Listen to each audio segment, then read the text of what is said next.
అత్యుత్తమ ప్లేస్మెంట్స్ తో MNC కంపెనీలలో ఉద్యోగమే లక్ష్యమా? ఇంజనీరింగ్ చదవాలనే మీ పిల్లల కలని కేజీ రెడ్డి కాలేజ్ తో నిజం చేసుకోండి. నమస్తే, నేను Kavitha. Welcome to I dream. H1B వీసాలు, ఇండియన్ ఎడ్యుకేషన్, దీంట్లో ప్రధానంగా వినిపించేది ఏది కరెక్ట్ డెసిషన్, ఏది వైస్ డెసిషన్ అవుతుంది, వేస్ట్ డెసిషన్, మనీ మీద మనం వేస్ట్ చేస్తున్నాము అనేటువంటి డెసిషన్. యాక్చువల్గా ప్రతిసారి అకాడమిక్ ఇయర్ స్టార్ట్ అయిన వెంటనే అమెరికాలో విద్య, దానికి సంబంధించి బోల్డ్ అని ప్రోస్ అండ్ కాన్స్ పేరెంట్స్ ఆలోచిస్తూ ఉంటారు. పర్టికులర్గా ఈ ఇయర్ దేని మీద వైస్ డెసిషన్ తీసుకోవాలి, ఏది వేస్ట్ డెసిషన్ అవుతోంది, దీనికి సంబంధించి మాట్లాడుకుందాం. మనతో పాటుగా ఉన్నారు high court advocate and immigration attorney Prithviraj గారు. హలో అండి. నమస్తే. సో యూజువల్గానే కంపారిజన్స్ అనేవి చూసుకున్నప్పుడు మా వాడు అక్కడ విదేశాల్లో చదువుతున్నారు, లేకపోతే మా పాప వెళ్ళింది అక్కడే జాబ్ కూడా చేస్తుంది చదువు అయిపోయిన వెంటనే, ఇవన్నీ అనుకున్న తర్వాత ఇప్పుడు కొంచెం వోలటైల్గా ఇలాంటి సిచ్యువేషన్స్ ఉన్నాయి కాబట్టి ఒక వైస్ డెసిషన్ తీసుకోవాలి, వేస్ట్గా మనీని స్పెండ్ చేయొద్దు అనుకుంటే what do you suggest? I can't say that అమ్మా, బికాజ్ బ్లైండ్గా యుఎస్ వెళ్ళొద్దు అని చెప్పి I won't shut down to any person. Not వెళ్ళొద్దు, అక్కడ బాగోలేదు పరిస్థితి, I won't advise, because situations are not that much wild as they think. అనుకున్నంత దుర్మార్గంగా అయితే ఇక్కడ పరిస్థితులు లేవు. Yes, Indian opportunities always the best opportunities, there is no second thought of it. India ఇప్పుడు పెరుగుతున్న ఆపర్చునిటీస్, టాప్ 4 కంట్రీస్లో ఇండియా 3rd కంట్రీ అవుతుంది. ఆపర్చునిటీస్ ఆల్వేస్ పెరుగుతాయి. అండ్ మనకి వస్తున్నటువంటి కొన్ని సెక్టర్స్ ఆఫ్ ఎంప్లాయ్మెంట్ అన్నది పెరుగుతూ ఉన్నాయి కానీ తరగట్లేదు. ఐటీ సెక్టర్స్లో పెరుగుతున్నాయి. అండ్ బై దట్ చూసుకుంటే ఇఫ్ ఎట్ ఆల్ ఆ వచ్చేటువంటి ఇన్కమ్ తోటి నీకు వచ్చేటువంటి 1-2 లక్షల శాలరీ తోటి ఇండియాలోనే ఉండాలి అనుకుంటే IT students is the best opportunity. Doctors కూడా అవేర్నెస్ ఆఫ్ మెడిసిన్ పెరుగుతుంది. ఎప్పుడైతే అవేర్నెస్ ఆఫ్ మెడిసిన్ పెరుగుతుందో, and I know many hospitals they are operating, international hospitals. African కంట్రీలో అబౌట్ 40 కంట్రీస్కి మీరు తెలుసో తెలీదో మీకు, Indian especially Hyderabad hospitals are the direct hospitals for the treatment.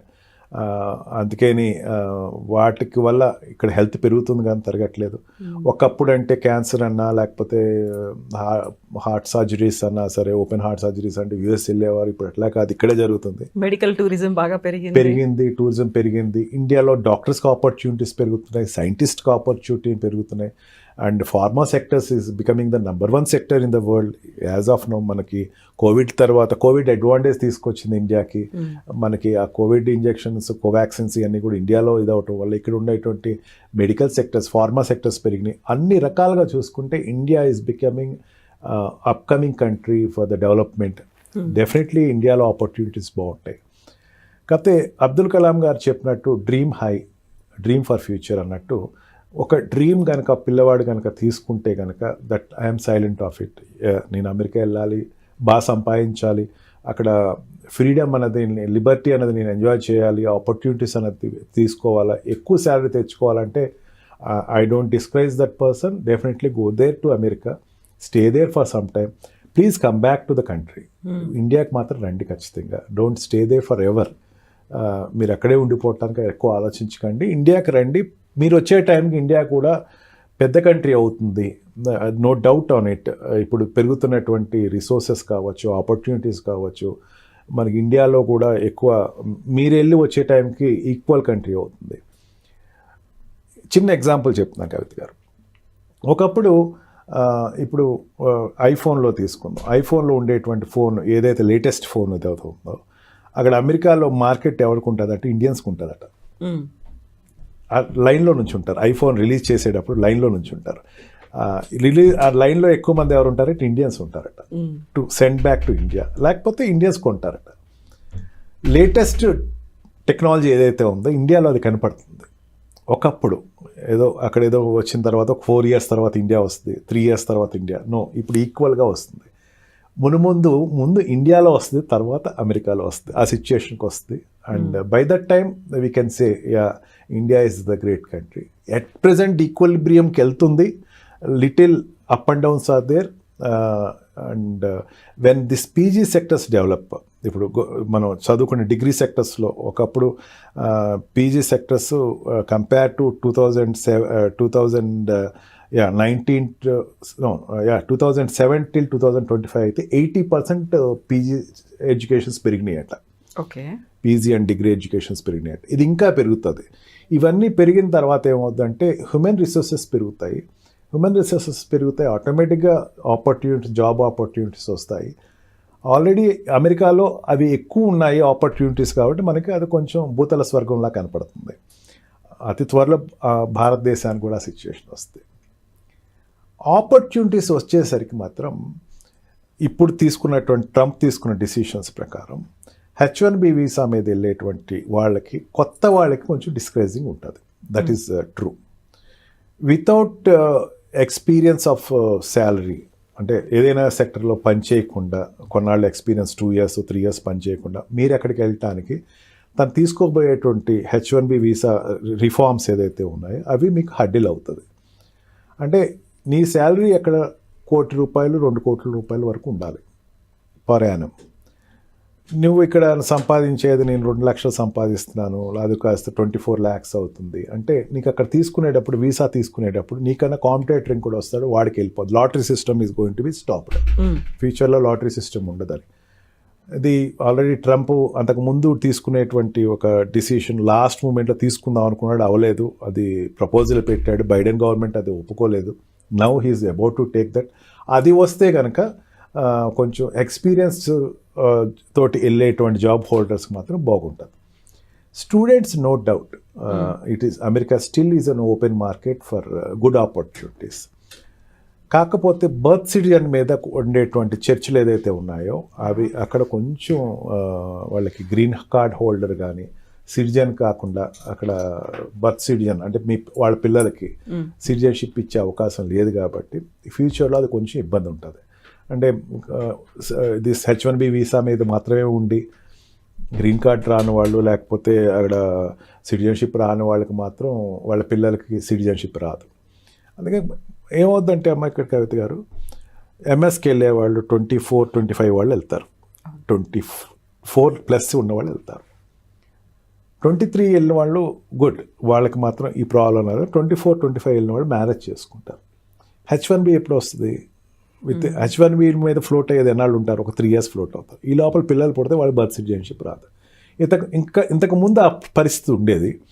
అది ఎప్పుడైతే రిమూవ్ అయిందో అది కొంచెం సాడ్ అండ్ సిచ్యుయేషన్. వాళ్ళు 30 years అంటే 27-30కి వచ్చేసరికి గ్రీన్ కార్డ్ వస్తే కనుక అప్పుడు పిల్లలు ఉంటే వాళ్ళకి బర్త్ సిటిజన్షిప్ వస్తుంది. ఈ రెగ్యులేషన్ దగ్గర మాత్రం ఇండియన్స్కి డిస్కరేజింగ్ ఎక్కువ ఉంది. ఇది వరకు అక్కడ వెళ్తే చాలు, టూరిస్ట్ కింద వెళ్ళినా లేకపోతే ఎట్లా వెళ్ళినా సరే అక్కడ పిల్లలు పుడితే వాళ్ళకి సిటిజన్షిప్ వచ్చేస్తున్నది. As of now it is close, that door is closed. To some extent courts are stay వరకు ఇస్తున్నాయి, కానీ లాంగ్ టివ్ అయితే ఇస్తాయని మాత్రం నాకైతే నమ్మకం లేదు. అండ్ ఈ రీచ్గా చూసుకుంటే కనుక పెళ్ళైన వాళ్ళకి మాత్రం కొంచెం డిస్కరేజింగ్ ఉంది అక్కడ. ప్లానింగ్ వాళ్ళకి గ్రీన్ కార్డ్ వచ్చిన తర్వాత ప్లానింగ్ ఉన్న వాళ్ళకి నేను I'm silent of it. But H1B visa మీద పిల్లలకైతే ఇండియన్ సిటిజన్షిప్పే కంటిన్యూ అవుతుంది. అక్కడ మాత్రం కొంచెం ఆ డిఫికల్టీ ఉంది. అండ్ డబ్బులు సంపాదించే విషయంలో మాత్రం there is no second alternative. ఖచ్చితంగా వాళ్ళ వేజెస్ ఎక్కువే ఉంటాయి, వాళ్ళ లైఫ్ బాగుంటుంది, ఆపర్చునిటీస్ బాగుంటాయి. ఇంకో కంపెనీకి షిఫ్ట్ అయినా సరే, లే ఆఫ్ అన్నది అక్కడ నడుస్తున్నా సరే, still there is a hope that employment is great there.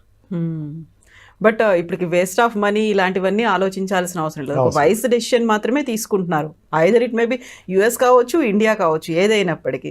And మీరు చెప్పింది ఒక మేధో సంపత్తి ఇప్పటిదాకా అక్కడికి తెరలేలిపోయింది. ఎవరైతే అక్కడ చక్కగా ఎస్టాబ్లిష్ అయిపోయారో దే ఆర్ మేకింగ్ మనీ, రండి మన దగ్గరకు వచ్చి పెట్టుబడులు పెట్టండి అనేది this is the statement given by PM Modi. కాబట్టి సో ఆ విల్లింగ్నెస్ అనేది కూడా కనిపిస్తుందా? పెరుగుతుందమ్మా. ఇప్పుడైతే I have seen some of my clients, when they are of citizen or green card holders, వాళ్ళని కొంచెం వీసా ప్రాసెస్లో ఎయిర్పోర్ట్స్లో ఇబ్బందులు పెట్టడం జరుగుతుంది. ఇన్నాళ్ళు మీరు ఇండియాలో ఎందుకున్నారు, మీరు ఇక్కడ రావట్లేదు ఏంటి, కొంచెం ఇమిటేషన్ స్టార్ట్ అయినాయి. ఎస్, తన కాల్ అయితే ఇప్పుడు గవర్నమెంట్ కాల్ ఎవరైతే వాట్ వి కాల్ సైంటిస్టులు కానీ వాళ్ళందరూ వెనక్కి రమ్మంటున్న కాల్కి అయితే రెస్పాన్స్ అయితే ఉంది. ఇమీడియట్గా వచ్చేస్తే రెస్పాండ్ ఓవర్ నైట్లో అందరూ వచ్చేస్తారనేది కాదు, కానీ ఆపర్చునిటీస్ ఇస్తున్నారు. ఇక్కడ సైన్స్ సెక్టర్స్లోను మెడికల్ సెక్టర్స్లో ఆపర్చునిటీస్ వస్తున్నాయి. మెడికల్ సెక్టర్లో అయితే చాలా ఎక్కువ మంది వస్తున్నారు నాకు తెలిసినంత వరకు. డాక్టర్స్ అయితే చాలామంది అక్కడి నుంచి ఇక్కడికి వస్తున్నారు ఇక్కడ హాస్పిటల్స్లో. ఇప్పుడు మెడికల్గా చెప్తానికి very recently I have seen a person, ఆయనకి ఏదో he got some accident for which ఆయనకి ఫ్రాక్చర్ ఏదో అయింది. He came back to India. When I asked him why he came back to India, he said that అక్కడ మనకి లిస్ట్లో రావాలంటే కొంచెం ఎక్స్పెన్స్ కాదమ్మా, మాకు లేట్ అవుతుందండి ట్రీట్మెంట్, ఇమీడియట్గా ఉండదు, ఏదో పెయిన్ కిల్లర్ ఏదో ఇస్తారు, to decide whether to take it operation late ఉంటుందమ్మా. అందుకే నేను ఇండియా అయితే బెస్ట్ అని వచ్చేసాను. ఇండియాలో డాక్టర్స్ ఎక్కువ ఉన్నారు ఈ రోజున, ఎక్స్పీరియన్స్ డాక్టర్స్ పెరుగుతున్నారు, హాస్పిటల్స్ పెరుగుతున్నాయి. ఒకప్పుడు హాస్పిటల్స్ లేవు, ఎన్టీఆర్ గారు అక్కడికి వెళ్ళి బైపాస్ చేశారు. Believe it or not, he gone for bypass, open heart surgery కాదు, బైపాస్కి వెళ్ళారు అప్పట్లో. ఇప్పుడు బైపాస్ అంటే సారీ వాట్ వి కాల్ స్టంట్కి వెళ్ళాడు. అక్కడ స్టంట్ అంటే ఎంత కామన్ అంటే చిన్న హాస్పిటల్ కూడా స్టంట్ వేసేస్తుంది. మెడికల్గా గ్రో అయింది ఇండియా, డాక్టర్స్ ఎక్కువ వస్తున్నారు ఇక్కడ, ఎందుకంటే ఇక్కడ శాలరీస్ పెరుగుతున్నాయి వాళ్ళకి. కొంచెం ఎవరికైనా సరే అమెరికన్లో ఉండే ఇండియన్కి మా కంట్రీ అనేసరికి కొంచెం ఒక రకమైనటువంటి రెస్పాన్స్ వస్తుంది. Believe it or not, many American born Indian parents Genesis ఎవరైతే ఉన్నారో వాళ్ళు కూడా ఇండియాలో ఎక్కువ మంది ఉన్నారు. అంటే అక్కడ పుట్టారు ఇండియన్ పేరెంట్స్కి బర్త్ సిటిజన్ అక్కడ, వాళ్ళు చాలామంది ఇండియాలో ఉన్నారు. ఎందుకంటే ఇక్కడ ఎక్స్పెన్సెస్ తక్కువ, ఎడ్యుకేషన్ తక్కువ, ఆపర్చునిటీస్.